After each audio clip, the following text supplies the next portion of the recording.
بسم اللہ الرحمن الرحیم۔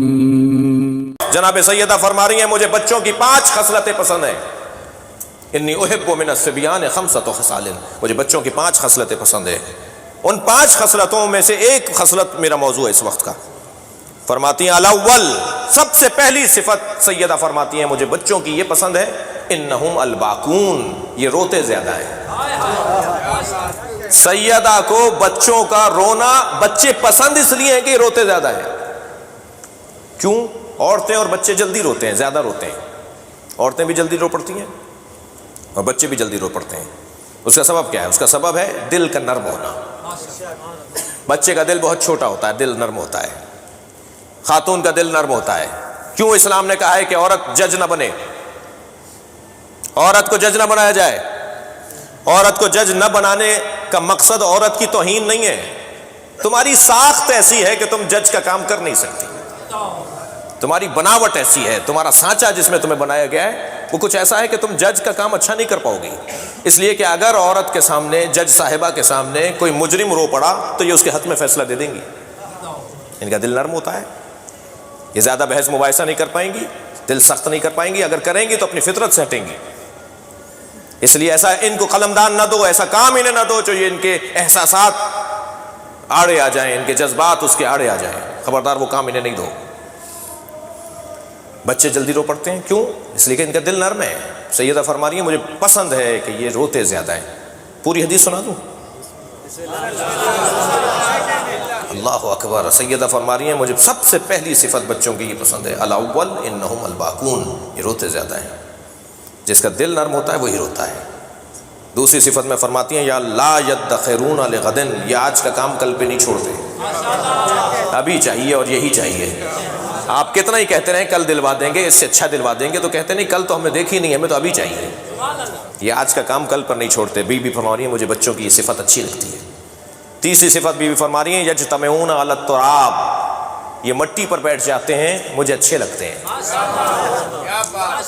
اماں اجلے سے کپڑے پہنا کر بھیجتی ہے، یہ مٹی میں اٹھ کے واپس آ جاتے ہیں۔ ارے بھائی تمہیں ابھی تو تیار کیا تھا، کیا ہو گیا؟ بچہ مٹی پر بیٹھ کر پیغام دیتا ہے کہ جو جہاں جگہ ملے وہاں بیٹھ جاؤ، تکبر مت کرو۔ صلوات پڑھے محمد و آل محمد۔ اور فرما رہے ہیں، اور یہ تربیت ہماری فرش اعضا سے ہو رہی ہے۔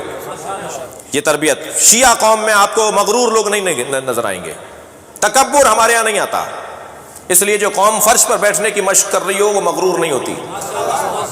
جی امام بارگاہ سے باہر جائیں گے، امام بارگاہ کے اندر آئیں گے تو فرق ہو جائے گا۔ کچھ دیر کے لیے ہی صحیح، دن میں 4 دفعہ ہی صحیح تکبر مٹانے کی مشق کروائی جاتی ہے۔ کتنا بڑا احسان ہے اس عزاداری کا ہمارے اوپر۔ ہم سے عزاداری نہیں ہے، ہم عزاداری سے ہیں۔ کوئی ذہن میں اپنے نہ بٹھائے کہ ہم سے عزاداری چل رہی ہے، ہم سے عزاداری نہیں چل رہی، ہم عزاداری سے زندہ ہیں۔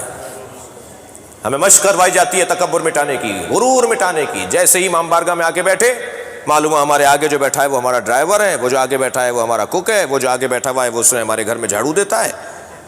تو بھائی تم کہاں بیٹھے ہو؟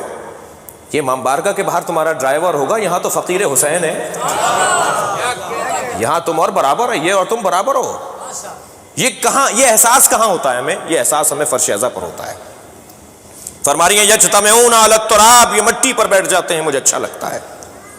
چوتھی صفت بی بی فرما رہی ہیں یامرون ثم یخربون، یہ مٹی کے کھلونے بناتے ہیں، کھیلنے کے بعد توڑ دیتے ہیں۔ اللہ اکبر۔ ممکن ہے آپ میں سے کوئی کہے کہ مولانا اب تو مٹی کے کھلونے کوئی بچہ نہیں بناتا، اب تو الیکٹرانک کھلونوں کا دور ہے، اب تو سیلوں سے چلنے والے کھلونوں کا دور ہے۔ تو کھلونا بدلا ہے، بچہ نہیں بدلا۔ جی کھلونا بدل گیا ہے مگر بچہ نہیں بدلا۔ یہ بچہ یہ الیکٹرانک کھلونا بھی توڑ دیتا ہے۔ یہ 1 مہینے سے زیادہ کسی گھر میں کھلونا چلتا نہیں ہے، یہ توڑ دیتا ہے اسے، یہ توڑ کر بتا رہا ہوتا ہے۔ بیوی فرما رہی ہے مجھے اچھا لگتا ہے یہ بچہ کھلونے کو کھیلنے کے بعد توڑ دیتا ہے، اس لیے کہ اس بچے کی دنیا ہی یہ کھلونا ہے اور یہ اپنی دنیا کو توڑ دیتا ہے۔ مجھے اچھا لگتا ہے یہ اپنی دنیا کو توڑ دیتا ہے۔ 5ویں صفت بڑی عظیم صفت ہے، اور شاید بچوں کے اوپر اگر ہم غور کریں تو یہ چھوٹا سا بچہ ہمارے لیے ایک مدرسہ بن کر دکھائی دے گا۔ فرما رہی ہیں پانچویں صفت مجھے اس بچے کی یہ پسند ہے کہ یختصمون بغیر حقد، یہ لڑتے ہیں مگر دلوں میں کینہ نہیں رکھتے۔ صلوات ہدیہ کریں سیدہ کے نام پر۔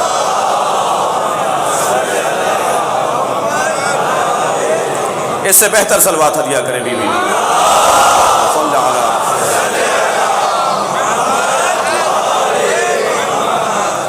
روتے زیادہ ہیں مجھے اچھا لگتا ہے، زیادہ رونا سیدہ کو پسند ہے۔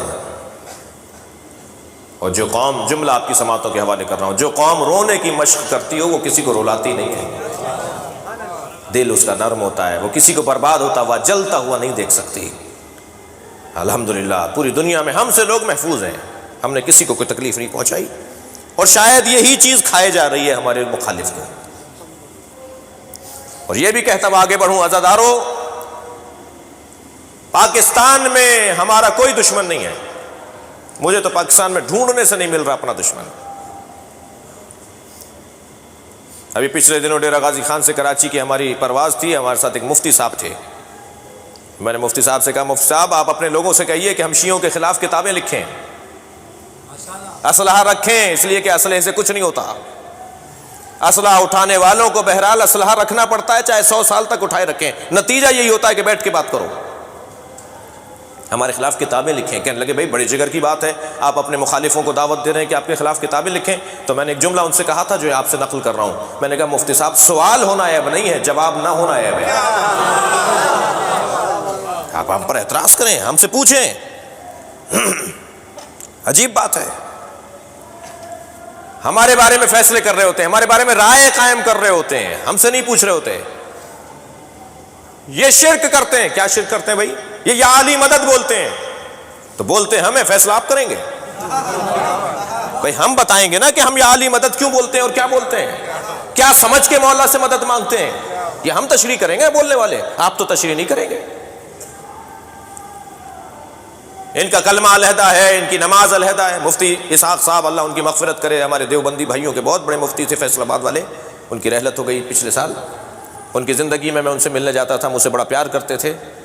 ان کی رحلت کے بعد بھی میں ان کی فاتحہ کے لیے گیا، اگرچہ ان کے فاتحہ پڑھنا ان کے خاندان میں جائز نہیں ہے، لیکن ان کی تعزیت کے لیے میں حاضر ہوا تھا۔ بڑا انہوں نے کام کیا، اپنے مجمع سے خطاب کرتے ہوئے کہنے لگے سنو، یہ سنی شیعہ کا جھگڑا یہودی کا پھیلایا ہوا ہے، سنی شیعہ میں اختلاف ہے، جھگڑا نہیں ہے۔ جیسے شیعہ شیعہ میں اختلاف ہو سکتا ہے، بھائی بھائی میں اختلاف ہو سکتا ہے، مگر جھگڑا اور ہوتا ہے، اختلاف اور ہوتا ہے۔ کہ سنی شیعہ کا اختلاف ضرور ہے مگر جھگڑا نہیں ہے، یہ جھگڑا یہودی نے پھیلایا ہے۔ تو ایک لمبا سا پرچہ آ گیا مفتی صاحب کے پاس، مفتی صاحب آپ کہہ رہے ہیں کہ کوئی جھگڑا نہیں ہے، ان کی تو نماز علیحدہ ہے، ان کا تو روزہ علیحدہ ہے، ان کا کلمہ علیحدہ ہے، ان کی عبادتیں علیحدہ ہیں۔ مفتی صاحب نے کہا کیا کہتے ہیں کلمے میں؟ یہ لا الہ الا اللہ محمد الرسول اللہ سے پہلے کہتے ہیں علی ولی اللہ؟ سارے مسلمان کہتے ہیں لا الہ الا اللہ محمد الرسول اللہ، یہ بھی کہتے ہیں لا الہ الا اللہ محمد الرسول اللہ، اور اس کے بعد یہ علی ولی اللہ کہتے ہیں۔ یہ کلمہ جو تم سب پڑھتے اس کے بعد علی ولی اللہ کہتے ہیں نا، تو مجھے بتاؤ، اپنے مجمع سے کہتے ہیں، مجھے بتاؤ علی اللہ کے ولی نہیں ہے؟ سارے مجمع سے مفتی صاحب نے اقرار لیا ہاں علی اللہ کے ولی ہیں۔ کہنے لگے بس فرق یہی ہے تم مانتے ہو بولتے نہیں ہو۔ توجہ ہے؟ اور یہ مانتے بھی ہیں بولتے بھی ہیں۔ اچھا ویسے رات زیادہ تو نہیں ہوئی ہے؟ ویسے حقیقت بھی یہی ہے کہ بہت سارے لوگ بہت ساری چیزیں مانتے ہیں بولتے نہیں ہیں۔ بولنے کے لیے تو جرأت چاہیے نا، بولنے کے لیے تو پھر شہادتیں ملتی ہیں، پھر تو گھر جلتے ہیں، پھر تو حملے ہوتے ہیں، پھر تو لشکر کشیاں ہوتی ہیں، پھر تو ٹارگٹ کلنگ ہوتی ہے۔ میں نے آیت جو لی ہے اس کا مضمون بھی کچھ یہی ہے، محبت تو ہم سے نہیں مانگی ہے، محبت پہ تو خرچہ ہی نہیں ہوتا، امر قلبی ہے، دل کے دل سے بات ہے، مودت پہ خرچہ ہوتا ہے، اور خرچہ صرف پیسے کا نہیں ہوتا، جان کا بھی ہوتا ہے۔ لہٰذا ہر ایک میں جرت نہیں ہے، اور بہرحال جس کی جتنی جرت ہے اسے مبارک ہو، آفرین، شاباش، مرحبا۔ لیکن ایک بہت بڑا طبقہ ہے بہت ساری چیزوں کو مانتے ہیں بولتے نہیں ہیں۔ 10 دفعہ ہوا ہے، میں بہت ساری باتیں ریکارڈ پہ نہیں لانا چاہتا، ہماری جو ملاقاتیں ہوتی ہیں مختلف رسانوں پر مختلف مرحلوں میں، تو جب ہمارا موقف وہاں جا رہا ہوتا ہے تو وہ اختلاف کر رہے ہوتے ہیں اور بہت اچھی بات ہے، اور جب وہ نشست ختم ہو جاتی ہے تو آہستہ سے کہتے ہیں کہ جو آپ نے بات کہی ہے یہی بات صحیح ہے، مگر ہم وہاں کہہ نہیں سکتے تھے۔ چل بات پڑھیں ذرا محمد